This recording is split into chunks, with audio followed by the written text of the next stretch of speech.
आत्मिक उन्नति के लिए इंसान क्या क्या प्रयत्न नहीं करता है। वो चाहता है कि मैं सुख शांति से रहूं, सुख शांति से जीऊं, ये लोक भी मेरा ठीक रहे, परलोक भी मेरा ठीक रहे। इसके लिए जितना कुछ वो कर सकता है, जैसा उसे ज्ञान मिला हुआ है, वो उसकी तरफ ही चलता है।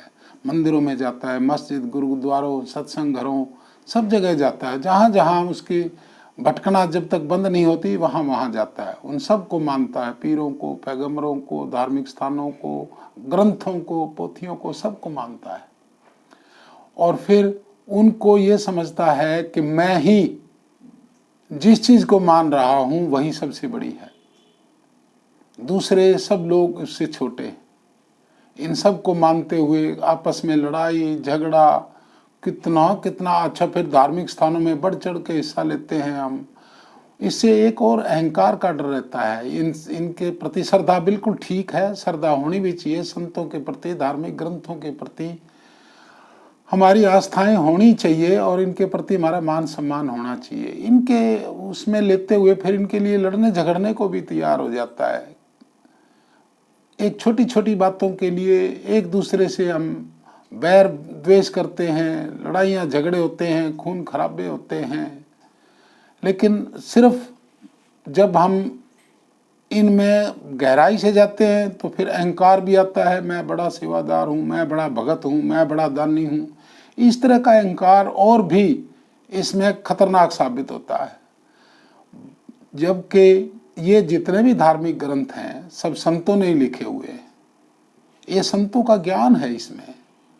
और अब हम सिर्फ उन संतों को जो चले गए हैं उनको मानते हैं, उनके ग्रंथों को मानते हैं और धार्मिक स्थलों को मानते हैं। अच्छी बात है, बहुत अच्छी बात है, मान सम्मान होना भी चाहिए उनके प्रति। लेकिन हम बेसिक गलती क्या कर जाते हैं, जो बहुत बड़ी हमसे भूल होती है, वो ये होती है कि वो संत फकीर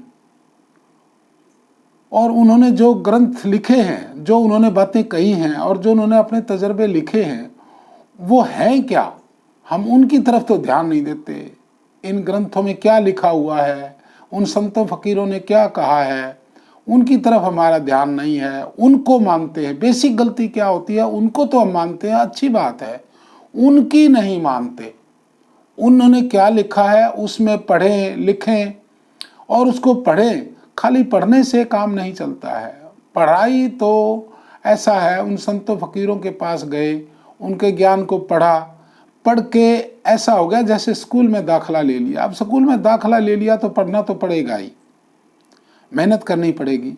उनको पढ़ते हैं तो ये पता नहीं हम पढ़ क्या रहे हैं। उन ग्रंथों में जो कुछ लिखा है अगर उन पे अमल करें तो बेसिकली सभी संतों फकीरों का एक ही मत मिलेगा, सबकी बातें एक ही मिलेंगी। आध्यात्मिक उन्नति के लिए लड़ाई झगड़े का तो काम ही नहीं होता है और बंटवारे का कोई काम नहीं है। सभी ग्रंथ, सभी महात्मा एक ही मुद्दे पे होते हैं कि हम सब परमात्मा की देन है, परमात्मा एक है और उसको कैसे पाया जा सकता है, कैसे वो रचना है, कैसे हम प्यार करते हैं, कैसे हम यहाँ सृष्टि में मेहमान हैं, कितने दिन के लिए मेहमान हैं, सब ने चले जाना है।